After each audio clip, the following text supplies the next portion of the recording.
A deal now proposed for the return of two Americans from Russia, WNBA star Brittney Griner, jailed American Paul Whelan as well. In return, the U.S. would give back the merchant of death, Viktor Bout, a convicted Russian arms dealer who's fueled global conflict all over. Yeah, and to talk about it more, we're going to bring in National Security Advisor to former President Trump 2020 and President of the London Centre for Policy, retired Lieutenant Colonel Tony Shaffer. Tony, welcome to the show. Thanks for joining us. Thank you. Good to be here. Thank you. Now, what do you make of the security risk handing over Viktor Bout for these two Americans? Well, he's a nasty guy. I mean, even Bill Burns, former director of CIA, when asked about him, said, he's a bad dude. And I think the fact is this guy was dealing with all sorts of enemies, to include Al-Qaeda, the terrorist organization. So, I'm not completely surprised that Russia wants him back, but he's a bad guy. Yeah. Well, Tony, Sarah and I were talking about this just in the break, and she mentioned, she was like, look, she's got to come home. I agree. Yeah.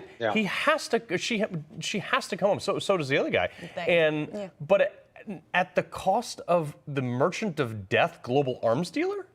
So this is a bad idea, and the Department of Justice is always against this issue, basically trading people for as hostages, because it's going to encourage more of this. Remember, Carl, during President Trump's administration, there were several times that high-profile rappers and other entertainers were detained, and President Trump was able to get them back with no trade, no swap. And it speaks volumes of the fact that this very idea that we're going to swap a real bad guy, I mean, a real guy who enabled terrorists for two Americans is not a good idea. This sets up future scenarios where you're going to have countries such as Russia putting up and holding hostage U.S. citizens. This is going to encourage more behavior of foreign countries grabbing U.S. citizens and holding them for something, for some benefit. Right. I do think this situation's a little bit different, though, because this is a country at war. So I think that they do have a little bit more to play there, and that's why they're holding it, because they're trying to get something out of the U.S.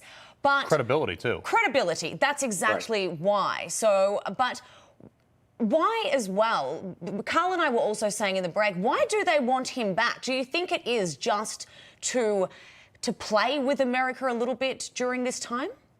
So I think a little bit of that, but I think this guy, Bout, was probably working in some form on behalf of the Russian government. Guys like this who have that level of access to arms, unfettered access, was probably doing what he was doing with some level of either direct or indirect approval of Russia during the time he was doing this. And so I think in many cases during the Cold War, we would trade back spies. We would trade back individuals who were caught doing the dirty deeds of the other side.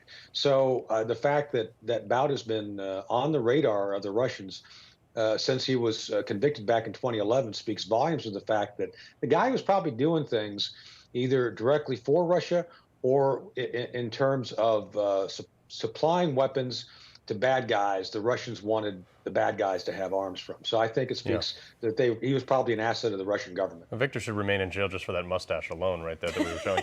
But on a more serious note, the issue is President Trump, they were like, I don't know if this guy's going to come over and hang out with Kim Jong-un across the border, first president ever to cross into North Korea, or he's going to drop a Moab in the middle of Afghanistan. Like, they had no idea what he was going to do. So when he said, like, you better give me my people back, they were like, we're sorry, here you go. Is there any way that the Biden administration can kind of recoup that image of strength, Tony? No, look, I know some of the folks that he's got in power now. Look, I worked for General Austin when he was in Afghanistan, is now SecDef.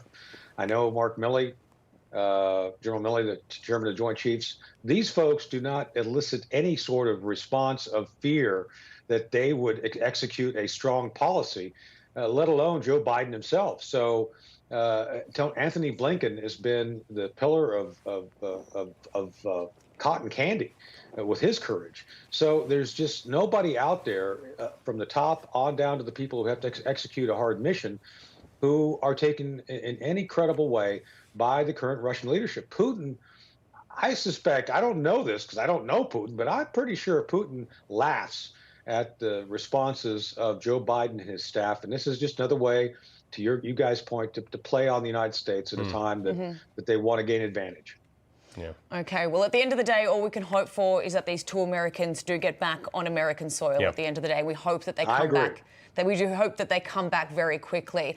Hey guys, it's Rob Carson. I want to tell you about the Patriot Gold Group. But first, let me tell you that the S&P has already lost $8.2 trillion in 2022. Did you know that? Peak inflation is not even hit despite the Fed rate hikes on groceries, on gas. You know it as well as I do. Morgan Stanley and Goldman Sachs are warning of another 20% drop. Inflation is winning in a knockout right now. The Fed is going to raise rates again at the end of July. Meanwhile, Goldman, Wells Fargo, and Bloomberg are all forecasting gold to surpass all-time highs.